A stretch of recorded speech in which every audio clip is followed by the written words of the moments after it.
వాళ్ళ వాళ్ళ ముగ్గురు, మీరు అందరు టీవీలలో చూసి ఉంటారు, వాళ్ళ ముగ్గురు అభ్యర్థులతో పాటు 4వ సీటు సిపిఐకి కేటాయించబడింది అని కాంగ్రెస్ పార్టీ వాళ్ళు ఒక నోటిఫికేషన్, ఒక లెటర్ ఇష్యూ చేయడం అనేది జరిగింది. వాళ్ళ నిర్ణయం ప్రకారం మనకు శాసనమండలి సీట్ వచ్చింది. తక్షణం మళ్ళీ వెంటనే మన పార్టీ ఖాళీ సమావేశం జరిగి ఆనాడిచ్చిన హామీ ప్రకారం మరి ఇవాళ మునుగోడు నియోజకవర్గం ఒక బలహీనమైన నియోజకవర్గం, చాలా సంవత్సరాల నుంచి ప్రాతినిధ్యం లేకుండా ఉమ్మడి నల్లగొండ జిల్లాకు ప్రయోజనం ఉంటుంది.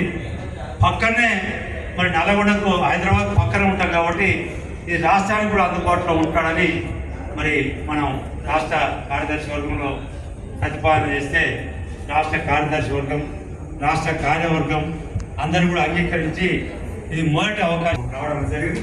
అందుకని ఈ ఉమ్మడి జిల్లాల బాధ్యుడిగా నేను మన జాతీయ పార్టీ నాయకులకు అందరికీ కూడా, మరి అట్లాగే రాష్ట్ర పార్టీ నాయకులందరికీ కూడా మీ అందరి తరఫున వారికి నా విప్లవ పొందనాలు. శాసనసభలో మనకు ఒక స్థానం ఉంది, దానికి సంపూర్ణంగా న్యాయం జరుగుతూ ఉంది. ఎక్కడ ఎవరు కలిసినా మీ ఎమ్మెల్యే గారు మన ప్రజా సమస్యల మీద బాగా స్పందిస్తారనే అభిప్రాయం ఉంది. ఎవరో తటస్థవాదులు మన వ్యతిరేకం ఏమైనా మాట్లాడుకోవాలి, మనకు సంబంధం లేదు.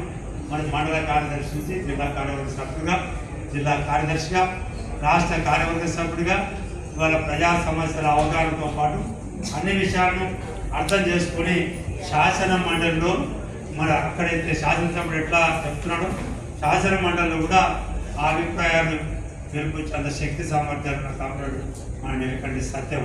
అందువల్ల వాళ్ళ సంపూర్ణంగా శాసన మండలిలో కూడా మన ఉమ్మడి జిల్లాకు న్యాయం జరుగుతుందని అభిప్రాయపడుతూ మీ అందరికీ ధన్యవాదాలు తెలియజేస్తాను. మరి ఉమ్మడి జిల్లా కార్యదర్శిగా ఉన్నాం. ఇవాళ మన పార్టీ బలోపేత, మన ప్రజా సమస్యలు పరిష్కారం చేసుకోవడానికి కూడా ఈ పదవి కొంత ఉపయోగపడుతుంది.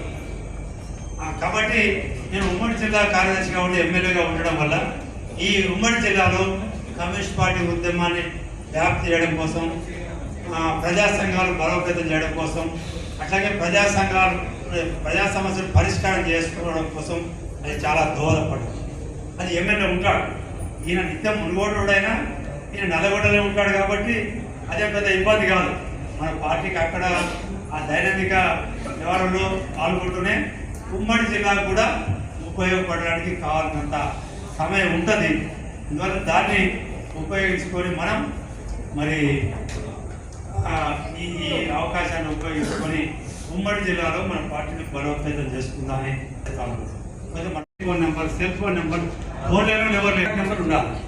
పార్టీ సభ్యుడు పక్కన సెల్ ఫోన్, 2 కుర్చీలు తెచ్చాయి, 2 పార్టీ సభ్యుడు పేరు పక్కన కాంటాక్ట్ నెంబర్, ఫోన్ నెంబర్ వేయాలని చెప్పారు.